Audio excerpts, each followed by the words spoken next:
Andrew. I've been involved with PNG Forest Products for 25 years, spanning about 36 years. A lot of that time has been involved with the hydropower, and really like to take this opportunity to tell the story of PNG Forest Products' experiences as an independent power producer. It's a very unique story and very interesting one. And I'd like to make a special thank you to the organisers for the invitation to allow us to provide you an insight into our business, and in particular our involvement with PNG Power in providing private commercial power to the national grid.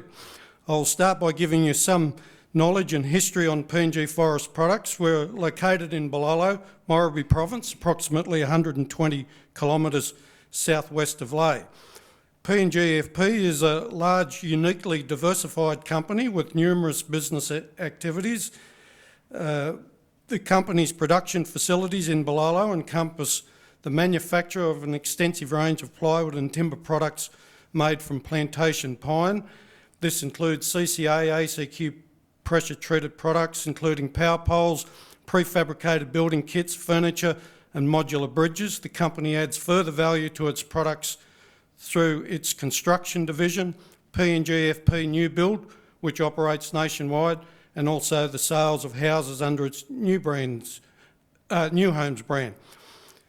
The company also operates a cattle farm, bakery and retail stores. Its various divisions also include operations in Lae and Port Moresby and employs approximately 1,100 people.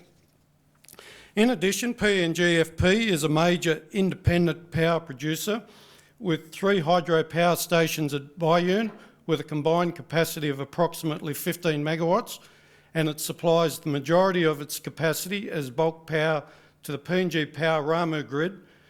As a licensed electricity undertaker, PNGFP also retails electricity to local businesses and the general public in Bulalo and the surrounding areas. The history of Bulalo and PNGFP is intertwined with hydropower. To put it simply, Bulalo would never have existed if it was not for reliable hydropower. PNGFP evolved directly from Bulalo Gold Dredging Limited, a mining company that commenced mining operations in Bulalo in 1932 with the launching of the first dredge. BGD was then the world's largest. BGD was owned by Placer, and it operated 7 dredges in what was then the world's largest goldfield. These dredges were powered by hydropower stations that remain vital to the area's industrial activities and general public to this day. In the late 1930s, there were 3 hydropower stations operating in the Bulalo area with an installed capacity of 7.9 megs. The peak load on the system at the time was 5.4 megs. The 3 stations were Pine Tops, which was not rebuilt after World War II. There's a photo of it there. Lower Bayun and Upper Bayun, both of which are still operating today. All the infrastructure at Bulalo, including the power stations, were destroyed by the Australian Army during World War II as part of this scorched earth policy. The Lower Bayun and Upper Bayun hydropower stations were rebuilt after the war. And the Lower Bayun hydropower station has been operating continuously for 72 years since it was rebuilt in 1947. So that was a long time before Elcom or PNG Power even come into existence. It still operates at nameplate capacity, which is a testament to generations of dedicated operation and maintenance staff. From 1947 up until late 2012, the Lower Bayun and Upper Bayun power stations supplied all the power needs of Bulalo and Wau, with surplus capacity being supplied as required to PNG Power, or formerly Elcom, from the mid-1960s onwards. Our association, I think, started about 1966, was only about 3 years after Elcom was formed. In December 2012, PNG completed the construction of the 9.4 megawatt Upper Bayun power station. This was a major undertaking for the company and is the first such project in PNG whereby a hydro power station has been built by a private organisation as a commercial venture for the sole purpose of supplying bulk power to PNG Power. The weekday demand in Balolo is 3 megawatts and all surplus capacity is exported to the PNG Power grid. This surplus capacity varies according to the production load, but is usually in the range of 9 to 12 megawatts. PNG is well advanced with the development of a fourth hydro power station with a capacity of 11.6 megawatts in an adjoining valley at Biome.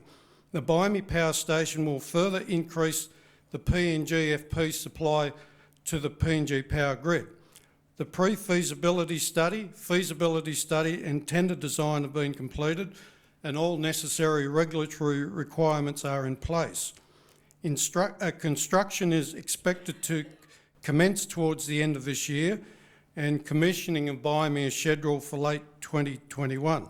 This will increase our hydro power capacity to 26 megawatts and will increase our supply to the PNG Power grid to over 20 megawatts.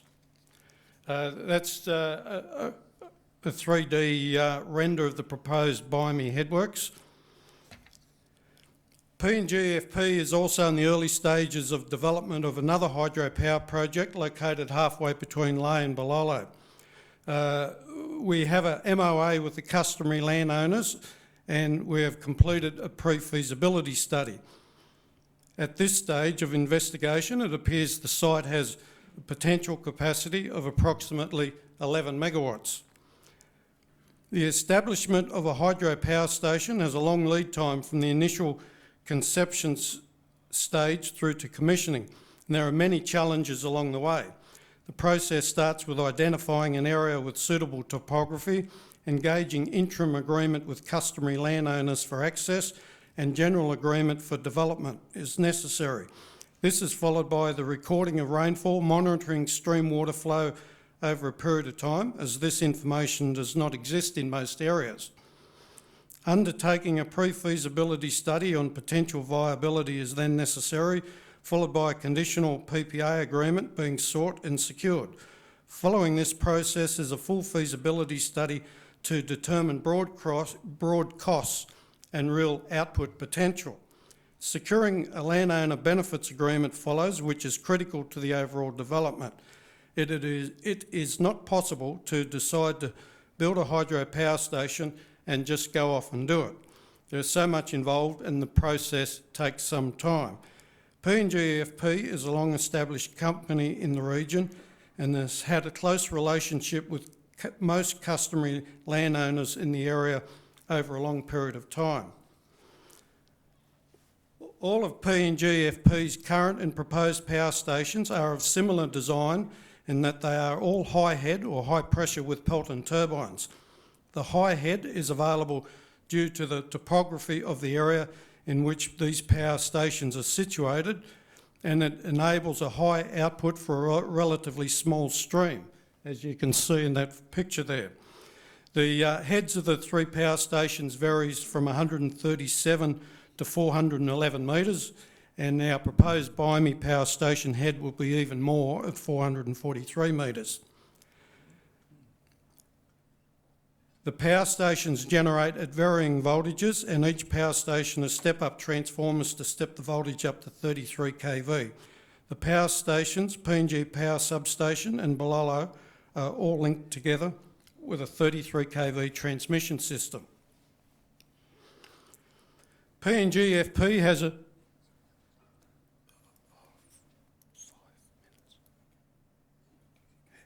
PNG has a long association with PNG Power, formerly Elcom, which commenced in the 60s, as I spoke about earlier. At that time, Lae relied on diesel generators for its supply, which was before the PNG Power Ramu hydro station and the Ramu grid were built. PNGFP continued to supply power to PNG Power periodically after the Ramu grid was built, and this arrangement was superseded by the construction of the 132 kV ERAP Hidden Valley transmission line, which forms part of the Ramu grid. This line fortuitously goes right past Bayun, which enabled the capacity at Bayun to be easily connected to the grid. The Bayumi Power Station will also connect at the same location. We're getting a bit short on time here, so I'll just skip through a few sections here. PNGFP is fully licensed electricity undertaker, and we hold all the licences from ICCC, and that includes retailing of power in Balalo, and we've recently converted from from credit meters to prepaid meters, which has really helped out everybody concerned. I do would particularly like to mention our customary landowners, as mentioned a few different times through this conference, the importance of engaging with locals. PNGFP has a good relationship with the customary landowners in the area. All the people who are employed to operate the power stations are landowners, except for the two most senior people. In addition to jobs, the local people derive substantial benefits under a landowner agreement. The majority of the benefits are provided to landowners as infrastructure development and services in their local area. This includes education costs for landowners' children to attend schools and tertiary institutions. Free power is also provided to the local villages.